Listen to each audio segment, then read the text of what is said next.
Hey guys, Cam here from today's iPhone.com, and I'm just going to give you a quick review of Need for Speed Most Wanted. I'm using my iPad mini for this, so you'll get to see exactly what the performance is like on the smaller tablet. Now actually, one thing that surprised me was that the graphics didn't look too bad at all, despite the lower resolution display compared to the likes of the larger iPad with Retina, and obviously the iPhone 5 as well. Now I'll run you through the options quickly before we dive into the actual gameplay. In the settings, you can change things like which camera you're using, whether you want to see the car or just see the road. You can change the speedometer from kilometers to miles. Head-up display can be on or off. Language can be changed. Music, sound effects can go up and down. And let's have a look. If we go back to controls, you can change to I use tilt to steer personally. I find it easier to use, but you can use touch and swipe to steer. And then there's the help, which will give you a basic guide on how to use it. You've always got this on the side as well, which is your most wanted ranking. In here you've got the store, where you can use real money to buy fake money, which seems to be a popular thing within games now. I'm not a big fan. Most wanted, again, that's the same. Driver details, that's me. And you can view your garage, where you can see the cars you own and the cars that you want to buy. So you see how much money you've got in the top right hand corner there, and it will show you how much each of your cars costs. And actually, if I just show you quickly, one of my favourite cars is in here, the Mercedes SLS AMG.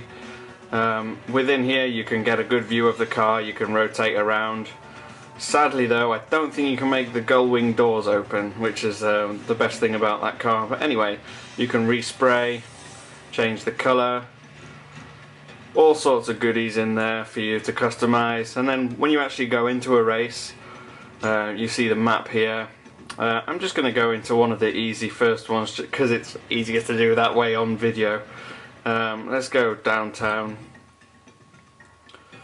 And let's just go to this first street race, and I'll show you how the game actually looks.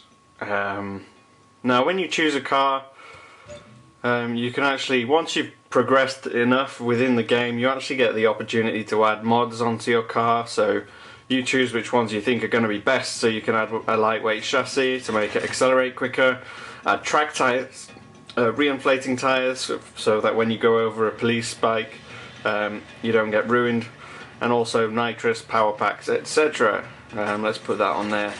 Start the race.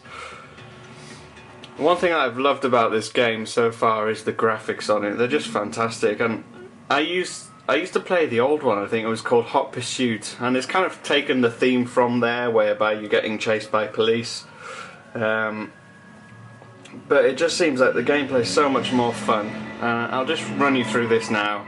You see what the controls are like. So you steer to steer. For nitrous, you swipe up. If you want to slide around a corner, you hold the right hand side of the screen. If you want to brake, you hit the left hand side of the screen. So let's go. Now, even on the iPad mini, you can see the frame rate is actually quite impressive. It hasn't got an A5X processor, it hasn't got a Retina display, and yet you don't feel like it's slow, you don't feel like it's freezing or glitching in any sort of way. And actually, there's quite a few different tracks you can use, obviously depending on which part of the map you choose to race in. You get extra nitrous for jumps and slides, you get even more nitrous if you take out a police car. But this is a universal download, so you only have to download it once. If you've got an iPad or an iPhone or an iPod Touch, it's one download and it'll work on all your devices. Now sadly, I don't think, now I'll put a thing in a little tag below if I'm wrong on this, but I don't think it's iCloud enabled, so you won't be able to continue your progress. I don't think. I haven't been able to, but then I could have my settings all wrong. So gameplay is fun, sound effects is fantastic. Overall, in terms of rating out of 10, definitely give this an 8. It's really fun. I've virtually not been able to put it down, partly because I'm trying to match Steven's score, most wanted score on here. He's obviously had a lot more time to play it than me. slacking.